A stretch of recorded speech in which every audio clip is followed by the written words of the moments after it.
mengapa UUD 1945 tidak bisa diterapkan untuk parlementer ya.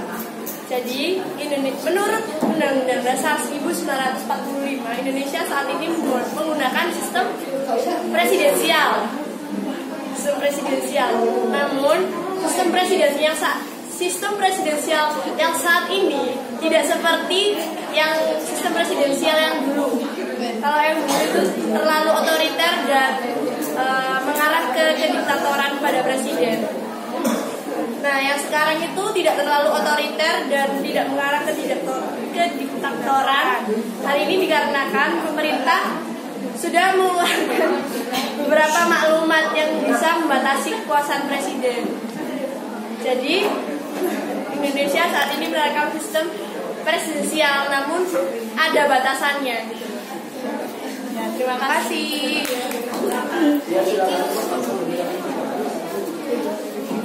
Saya ingin menjawab pertanyaan dari Aisyah. Apakah salah satu penyebab kembalinya Belanda ke Indonesia adalah Belanda tidak mengakui kemerdekaan Indonesia pada tahun 1945?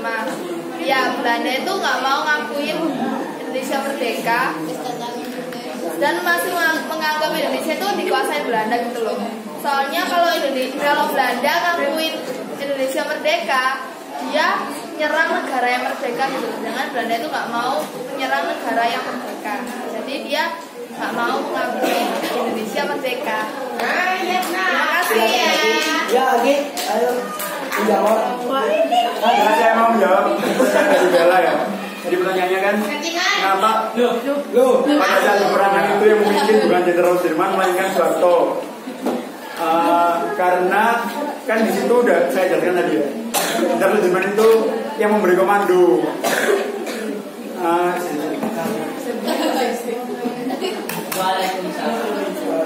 Jenderal Sudirman yang ngasih komando buat Soeharto itu bisa melancarkan serangannya gitu loh. Terus yang kedua, apakah pada saat itu Jenderal Sudirman ikut turun ke medan perang? Jawabannya iya. Pada saat itu Jenderal Sudirman ikut bergerilya bersama para pejuang meskipun kondisi tubuhnya tidak memungkinkan, karena pada saat itu paru-parunya udah gak berfungsi satu. Jadi pas bergerilya itu Jenderal Sudirman dibawa pakai tandu ya itu. Gimana? Sangga. Oh, udah. Ngomong dewe ya. Udah. Marah-marah sih. Saya menjawab pertanyaan dari Anisya di Jambi Kapsul 1. Jadi tadi pertanyaannya apa dampak operasi Krai bagi Indonesia? Jadi pada saat operasi Krai di Yogyakarta saat itu kan ada 3 tokoh Indonesia yang diculik Belanda. Saat itu Soekarno, Muhammad Hatta, sama Sultan Syahrir. Nah, itu yang sebenarnya memberi keuntungan bagi Indonesia. Keuntungannya pada saat itu PBB kan sudah mengakui eksistensinya Indonesia. Nah, dari situ itu PBB itu ngerasa kalau Belanda ini nggak mengakui adanya PBB dan melawan PBB itu, karena PBB kan sudah tetap di Indonesia negara merdeka. Nah, makanya itu PBB marah ke Belanda. Itu salah satu keuntungannya Indonesia. Saat itu karena adanya krisis kepemimpinan, karena tiga tokoh tadi diculik. Nah, itu kan Kolonel Abdul Haris Nasution kan memberlakukan pemerintahan militer. Nah, adanya pemerintahan militer itu pada waktu pemerintahannya Pak Soeharto itu diterapkan di fungsi ABRI pada saat itu. Jadi militer yang saat itu juga ikut masuk ke dalam pemerintahan.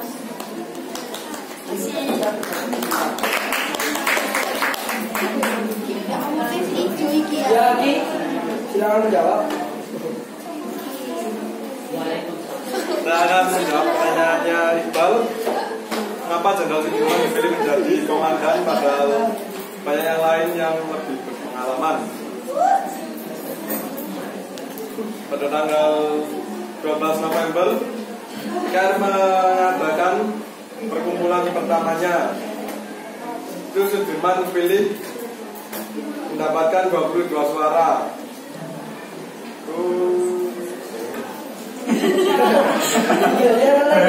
Pada saat Inggris datang menyerang, Indonesia yang dipimpin oleh Sudirman berhasil memukul mundur. Itu sebabnya banyak yang percaya untuk banyak yang memilih Sudirman untuk memilih Sudirman menjadi jenderal. Terus apakah pada saat itu sudah bernama TNI? Belum. Karena namanya itu TKR, Tentara Keamanan Rakyat. Mengapa di presentasi Anda kok bernama TNI ya? Itu salah saya. Salah saya.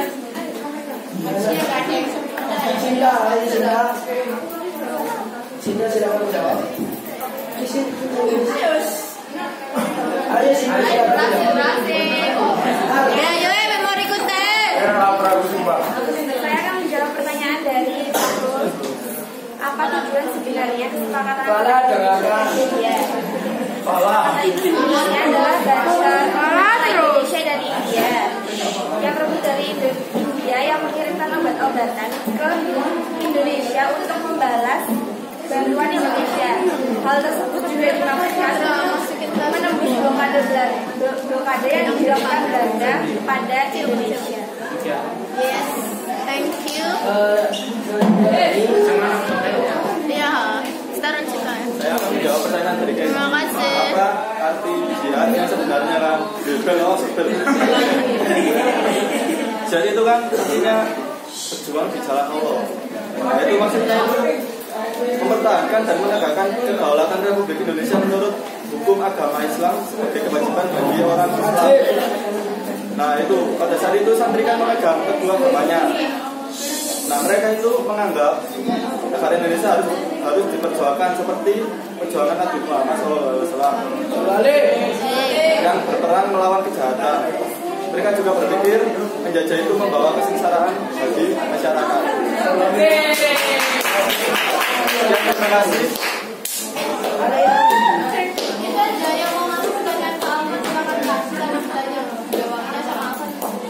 Ya ayo para pendengar.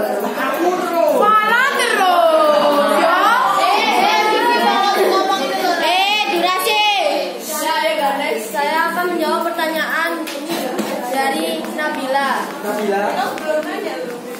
Jadi perundingan Linggadjati, apakah perundingan Linggadjati berhasil atau tidak? Dan kenapa Belanda melanggar perundingan Linggadjati? Jadi perundingan Linggadjati ini kalau dikatakan berhasil itu berhasil, tapi kalau dikatakan tidak ya tidak. Kenapa? Karena pada waktu itu tanggal 12 November 1946 setelah perundingan itu dilakukan, pihak Belanda ini melakukan makan malam dengan Soekarno-Hatta dan sekaligus membahas tentang perundingan Linggadjati ini. Nah saat itu Shermerhom bertanya kepada Soekarno-Hatta tentang isi perundingan Linggadjati dan Soekarno-Hatta menyetujui isi perundingan Linggadjati tersebut seluruhnya. Sultan Syahrir yang saat itu tidak ikut karena sakit mendengar hal itu kecewa karena ada beberapa pasal yang di situ yang tidak pas, tidak sesuai dengan apa yang diinginkan oleh rakyat Indonesia.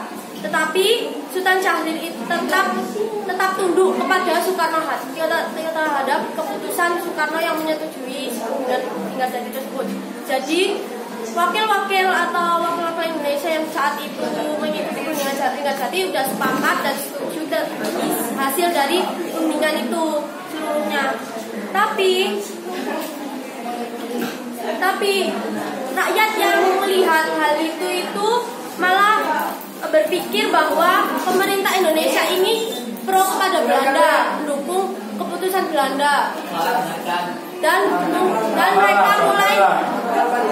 mereka mulai kurang percaya terhadap pemerintah Indonesia hingga akhirnya Belanda pun melanggar perjanjian tersebut. Kenapa Belanda melanggar? Karena Gubernur Jenderal H.J. Van Mook mengatakan bahwa Belanda tidak lagi terikat dengan perjanjian Linggadjati. Jadi mereka melakukan perjanjian itu hanya untuk semata-mata untuk pencitraan dan supaya dipercaya oleh Indonesia dan mereka pun melakukan agresi militer Belanda. Sarina Buta kayaknya Maria. Ya, tinggal satu penanya lagi untuk Alvan. Siapa yang ingin? Ayo Fana. Firza tidak ingin nanya? Ayo, Sita. Ya, betul juga. Betul coba. Ya udah.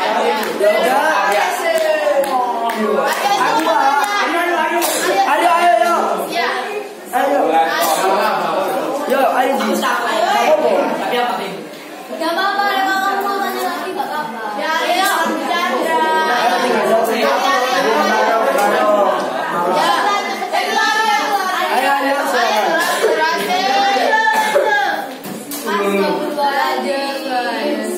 Dan satunya mana ya? Rada sana. Sudah. Assalamualaikum warahmatullahi wabarakatuh.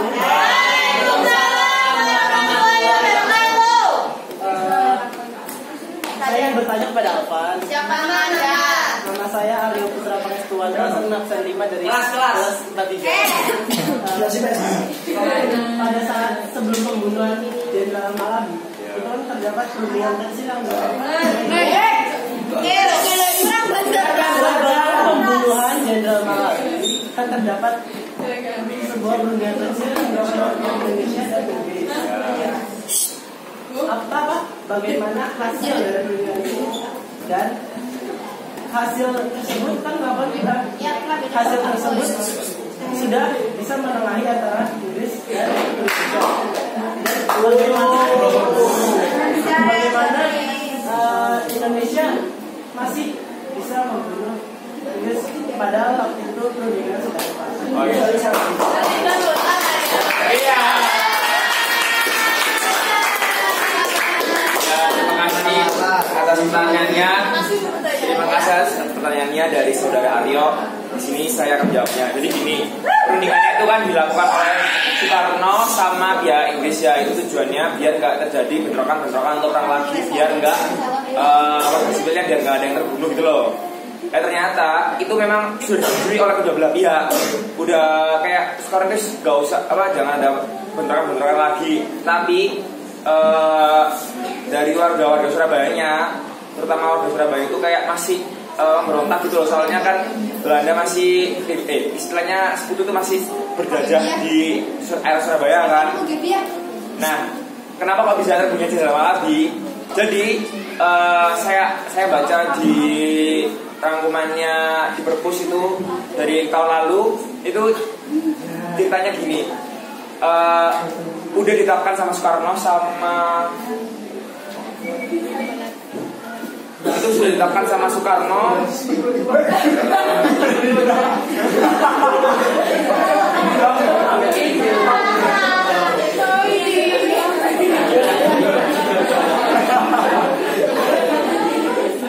Nah ini Jenderal D.J. Hongtron itu sama Presiden Soekarno itu sudah menetapkan bahwa tidak ada bentrokan lagi.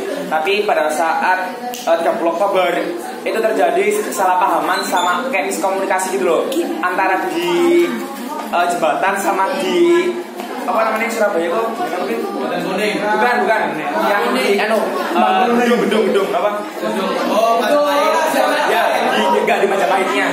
Ya di Majapahit.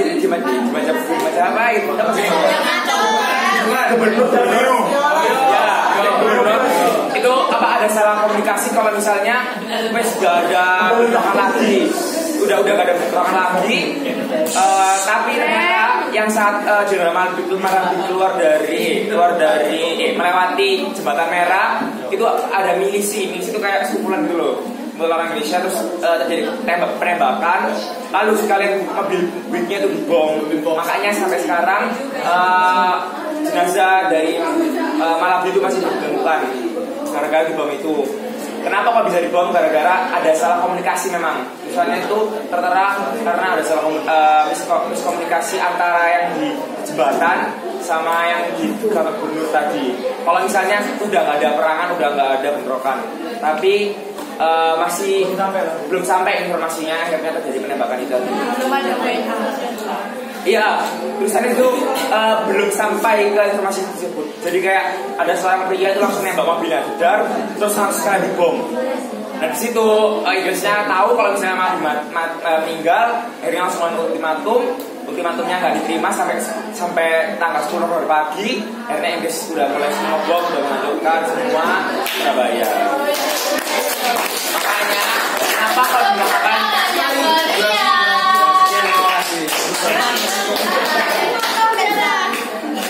Ya, terima kasih Sejam, guys. atas moderator kami.